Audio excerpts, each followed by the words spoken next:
Culture Corner is in front of us. The topic of this Culture Corner is social etiquette in the UK.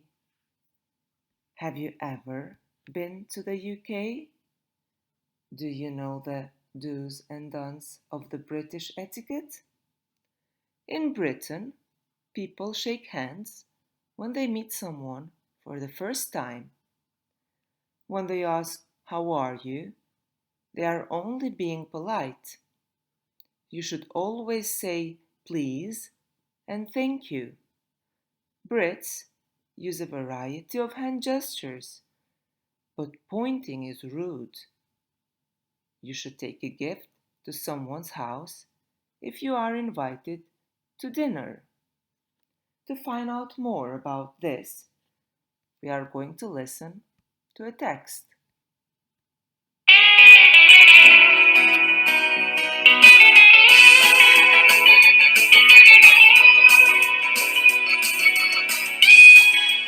Social etiquette in the UK.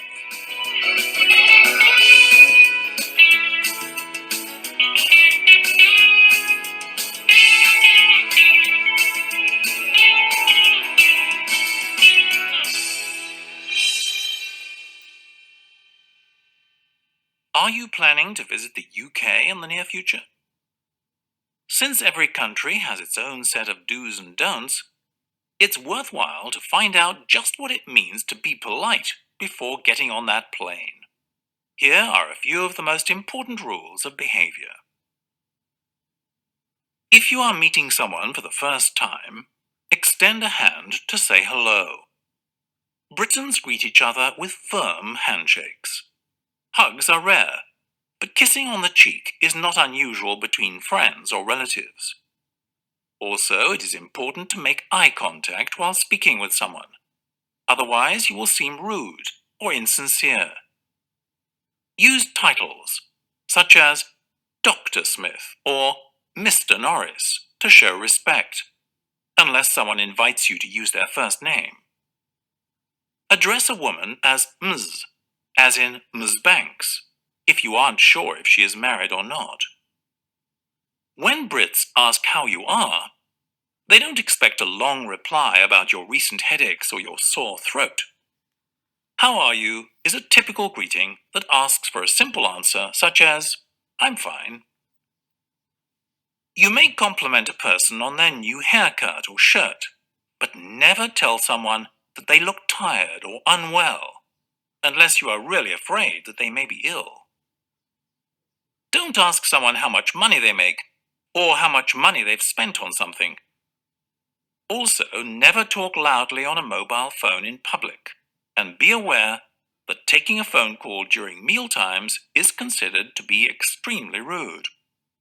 Also, you should say please and thank you in all situations. Giving a thumbs up or OK sign are all positive gestures. Using your index finger to point at someone is impolite. Instead, extend your entire hand, palm facing up. In the UK, a smile is a sign of friendliness and even politeness. So if someone smiles at you, return the gesture.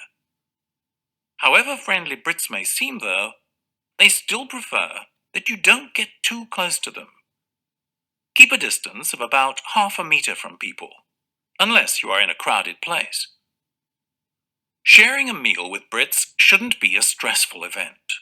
Nevertheless, there are a few things to remember when you find yourself at a dinner table. If someone invites you over for a meal, bringing a small gift like flowers is a nice token of thanks. Make sure to arrive on time, and if you must be late, call your host to apologize. Always wait until everyone has food in front of them before you start eating, and remember to keep your elbows off the table. Also, it is very important to keep your mouth closed while chewing. Brits think talking with a mouthful of food is rude and disgusting. If you eat in a restaurant, expect to pay your waiter a tip that is 10% of the bill, but not if the service is second rate. These were some of the do's and don'ts of the British people. But how about wedding party etiquette? How do Brits celebrate? Let's listen and watch. Wedding party etiquette.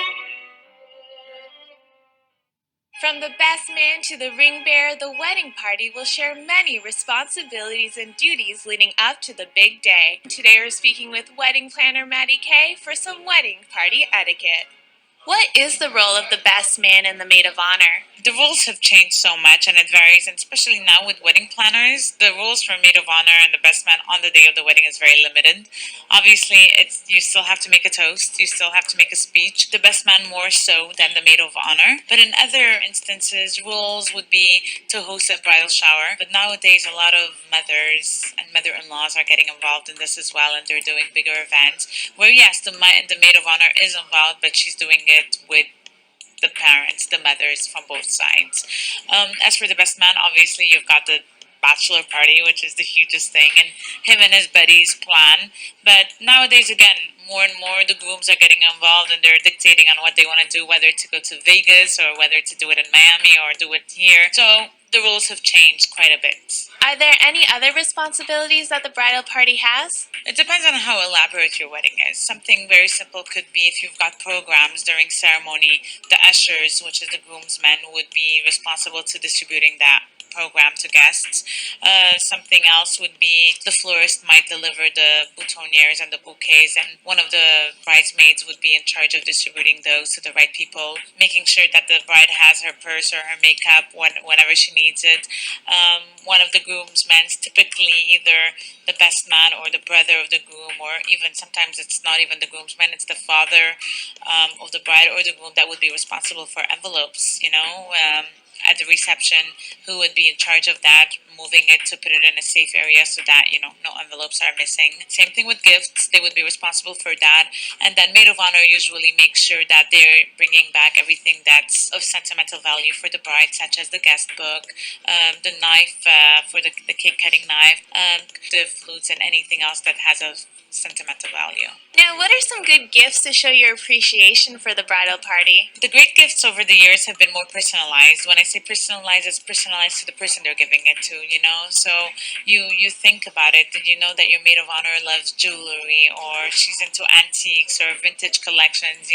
So you give her something that's more personalized to her. For men, cufflinks have been very popular, and also it's nice because they end up wearing it on the day of the wedding and it becomes of sentimental value because they look at it and say, we wore this on so-and-so's wedding, and it stays throughout the years. For bridesmaids, jewelry, of course, is very popular. Some people love purses, and nowadays, big purses with like flowers so that they can hold it at the ceremony as well. So they all think of doing something that's more linked to their wedding, so this way you can remember it, whether it be a purse or a brooch that you put on your bouquet, or something of sentimental value. Is there anything else that we need to know about the bridal party?